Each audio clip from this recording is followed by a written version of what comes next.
E aí, pessoal, tudo bem? Aqui é o Gleison. E aqui é o Miguel. Hoje nós vamos falar sobre um assunto muito importante. Infelizmente, a violência contra a mulher é algo ainda muito comum. Vamos conversar um pouco sobre a triste, porém importante história das mulheres de conforto. Você sabe quem foram elas? É provável que não. As mulheres de conforto eram escravas sexuais, em sua maioria chinesas e coreanas.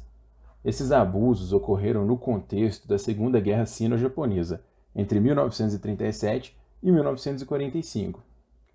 Tal desconhecimento por parte do Ocidente se dá por um distanciamento cultural e um tratamento negacionista do governo japonês, que visa menosprezar os danos sofridos por essas mulheres. As estimativas apontam que aproximadamente 200 mil mulheres tenham sido capturadas e levadas para as estações de conforto. Essas estações tinham como objetivo servir as tropas japonesas, de modo que aumentasse a moral dos soldados.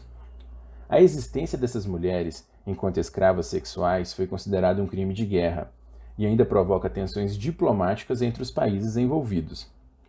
Observe agora um breve relato de Oksun Lee, uma mulher sul-coreana, sobre a sua experiência como mulher de conforto.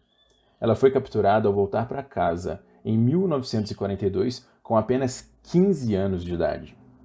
Naquele dia, como sempre, estávamos mortas de cansaço no quarto. Depois do trabalho, os soldados entraram de repente. E assim, na frente das minhas amigas, fui estuprada como se fosse um animal. Eu sangrei muito, me senti suja. É por isso que tantas mulheres se matam depois. Eu também não quis mais viver, mas também não conseguia me matar. Por mais que eu quisesse morrer, não fui capaz disso. Agora que você já sabe melhor o que foram as mulheres de conforto, veremos alguns exemplos de como essa situação tem sido tratada através do tempo. Em 1993, o governo japonês admitiu pela primeira vez que essas mulheres tinham existido. Mas nunca houve uma admissão total da culpa ou um pedido formal de desculpas. Só recentemente essas mulheres receberam apoios financeiros. Em 2007, o primeiro-ministro Shinzo Abe causou polêmica ao dizer que não havia provas de que essas mulheres tinham sido forçadas a trabalhar nos bordéis. Ele pediu desculpas pela declaração dias depois. Já no ano de 2013, uma situação parecida voltou a acontecer.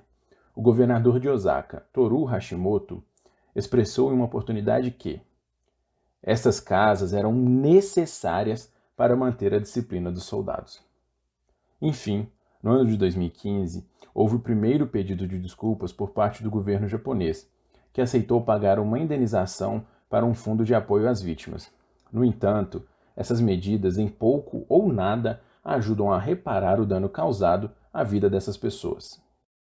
Por fim, as mulheres de conforto se juntam às muitas mulheres que ao longo de toda a história foram violentadas.